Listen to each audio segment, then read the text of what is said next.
Hey folks, have you been scrolling through your camera roll lately thinking, I really need to print these? You're not alone. That's why in this video we're checking out Mixbook to see if it's the answer we've all been looking for in 2025 to create stunning photo books and greeting cards without the hassle. Is it as good as it seems? Let's find out together right now. Navigating the Mixbook website reveals a service dedicated to turning your digital memories into cherished physical keepsakes. The core of their offering is a deeply customizable design experience where you have the power to edit every aspect of your photo book or card.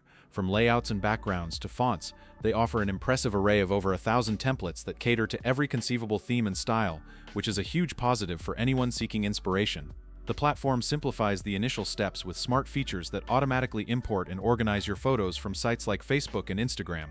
Mixbook strongly emphasizes its commitment to quality, mentioning premium papers and a state-of-the-art printing process, all supported by a customer satisfaction guarantee that pledges to make you happy with your final product.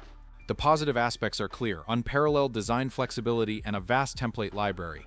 However, the potential negative lies in that same flexibility. The platform might feel a bit complex for users who prefer a more straightforward, template-driven process.